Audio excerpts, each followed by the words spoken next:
The genesis of cyber attacks, early incursions. The earliest forms of cyber attacks can be traced back to a time when computers were in their infancy. In 1971, Bob Thomas, a researcher at BBN Technologies, created what is considered to be the first computer worm, known as the Creeper program. This program, though not malicious in intent, demonstrated the potential for software to self-replicate and spread across networks. The Creeper worm, designed as an experiment, would jump between computers on the ARPANET, the precursor to the internet, and display the message, "I'm the Creeper, catch me if you can."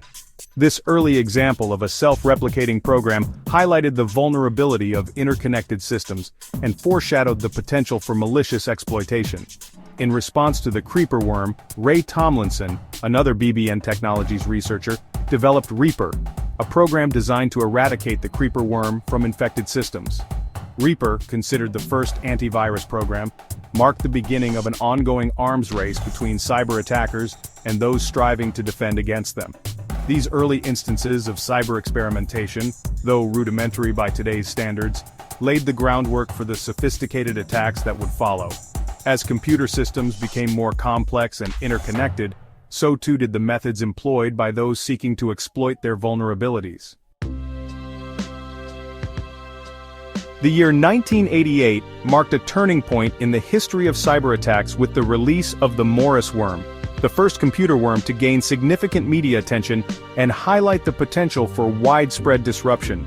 Robert Tappan Morris, a graduate student at Cornell University, created the worm, unintentionally releasing it into the wild and causing widespread outages across the nascent internet.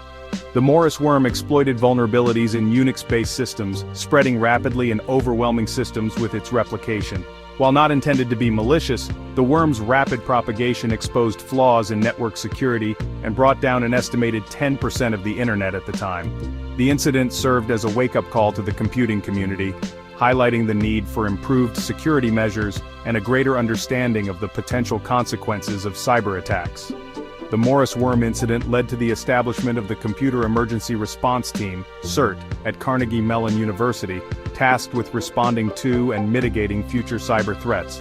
It also resulted in the first conviction under the Computer Fraud and Abuse Act, with Robert Tappan Morris sentenced to probation, community service, and a fine. The legacy of the Morris worm continues to shape the field of cybersecurity today, serving as a reminder of the potential for unintended consequences in a connected world and the importance of responsible security practices. The rise of hacktivism, a tool for change. The 1990s witnessed the emergence of hacktivism, a form of cyber activism where individuals or groups use hacking techniques to promote a political or social agenda. Motivated by a desire to expose corruption, advocate for social justice, or challenge authority, hacktivists employ various methods, including website defacements, denial of service attacks, and data leaks, to draw attention to their cause. One of the earliest and most well-known hacktivist groups is the Cult of the Dead Cow, CDC, formed in 1984. The CDC gained notoriety for releasing hacking tools and information, aiming to empower individuals and challenge what they perceived as censorship and control by governments and corporations. Another prominent hacktivist group, Anonymous, emerged in the early 2000s, gaining notoriety for its decentralized structure and Guy Fawkes masks.